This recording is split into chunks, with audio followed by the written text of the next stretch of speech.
કરાવવું પડ્યું.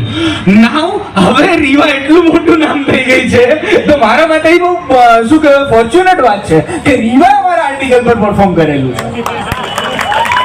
અમને ફરી અહીંયા ઇન્વાઇટ કરવા માટે જેમ કે કહ્યું કે ગયા વખતે બધા જતા હતા અને અત્યારે તમે લોકો બેઠા છો અમારા માટે, તો પ્લીઝ એકવાર તમારા માટે જોરદાર તાળીઓ. અને બસ આટલું જ પ્રેમ આપતા રહેજો.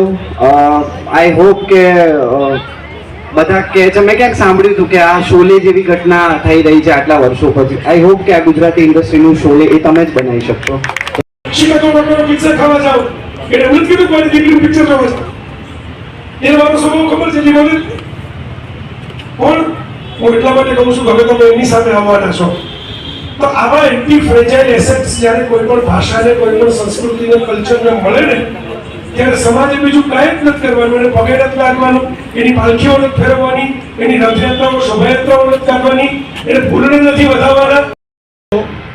તમે આ વખતે જે મહેરબાની દાખવી છે ને એવી લગભગ દરેક ફિલ્મ ઉપર દાખવ્યા કરો તો ગુજરાતી ઇન્ડસ્ટ્રી છે. કારણ કે ત્રીજી ફિલ્મમાં અંશુભાઈ હોય છે એટલે આ સ્વાર્થી વાત કરી. બસ એટલે મને કોઈ કે ઇન્ટરવ્યુ લીધો એમાં મેં ખાલી એટલું જ કીધું કે દર્શક ગુજરાતી ખાલી ટિકિટ બારી ઉપર જઈને એમ વિચારે કે મારી ભાષાની ફિલ્મ હું પહેલા જોઈશ. બસ આટલું જ વિચારો ખાલી ટિકિટ બારી ઉપર ટિકિટ લેતા પહેલા. ગમે તે ફિલ્મ ચાલતી હોય, હોલીવુડની ચાલતી હોય. સિરીઝનું એકવાર જોરદાર તાલીઓ આ ક્ષણ માટે હંબો હંબો રીલોડેડ.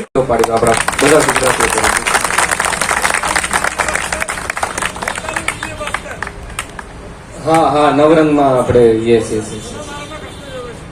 પણ અને તુષારભાઈ સૌથી પહેલા હું એમ કહીશ કે જ્યારે વાઘ બારસે તમે લોકોએ બોલાવ્યા હતા અને અમે આમંત્રણ કરવા માટે એટલે એમને પેલા મને મેસેજ કર્યો કે બુક લોન્ચ નો કાર્યક્રમ છે તમારા લોકોની ટીમની અવેલેબિલિટી. એટલે મેં કીધું પ્રભુ અમારા લોકોને દ્વારકા ધજા ચડાવવા જવાનું છે, અમે લોકોએ નક્કી કર્યું છે, એટલે જોઈએ પોસિબલ હશે તો કોઈક અમે લોકો આવી જઈશું.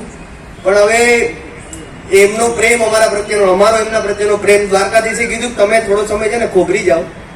તુષાર દવેનું પેલા બુક લોન્ચમાં હતા એમને મેં પૂછ્યું પેલા તમે તો દ્વારકા જવાના હતા તો કે દ્વારકાથી હુકમ આવી ગયો પેલા તુષારભાઈનું બતાવો. હું પહેલા મતલબ એ એવા દ્રોણાચાર્ય છે જેના માર્કેટમાં હજારો એકલવ્ય ફરે છે. પણ મને આજે બહુ આનંદ છે કે જ્યારે હું એમની સાથે નાટક કરતો ત્યારે હું થોડુંક મને ભાવના વ્યક્ત કરતા અને બસ આટલું જ પ્રેમ આપતા રહેજો. આઈ હોપ કે બધા કહે છે, મેં ક્યાંક સાંભળ્યું હતું કે આ શોલે જેવી ઘટના થઈ રહી છે આટલા વર્ષો પછી. આઈ હોપ કે આ ગુજરાતી ઇન્ડસ્ટ્રીનું શોલે એ તમે જ બનાવી શકશો. તો થેન્ક યુ.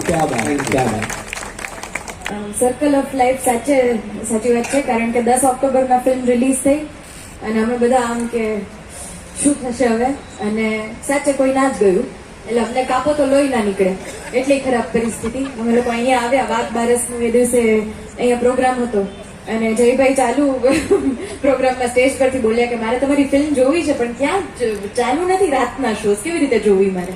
પણ ત્યારે જ્યારે કોઈ નતું ઓળખતું એમને કઈ મળે નહીં, બીજા બહુ જ ઓછી મહેનત કરે અને એમને ઘણું બધું મળી જાય.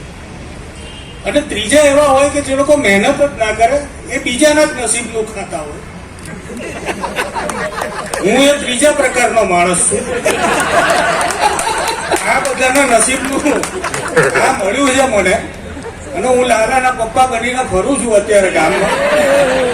બરાબર, પણ ભગવાનની મહેરબાની અને ગુજરાતી દર્શકો તમે આ વખતે જે મહેરબાની દાખવી છે ને એવી લગભગ દરેક ફિલ્મ ઉપર દાખવ્યા કરો છું. જે રીતની આ ટીમ મહેનત આજની તારીખે પણ દોડે છે ને એ લોકો, તો એનું ફળ તો મળવાનું જ હતું. અને મારો બહુ જ ફેવરિટ એક જ સીન છે કે જ્યારે રીવા નાચતી જ્યારે કૃષ્ણને સરેન્ડર થાય છે ને,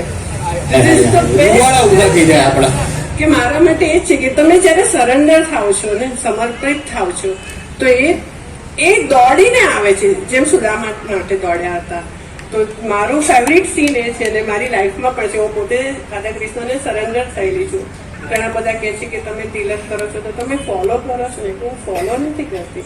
હું પ્રેમ કરું છું ને જ્યાં પ્રેમ છે ત્યાં સમર્પણ છે. તો મારી સમગ્ર લાલોની ટીમ ખૂબ મહેનત કરી છે અને કરી રહી છે, અને આટલો અઢળક પ્રેમ આપવા બદલ, આટલો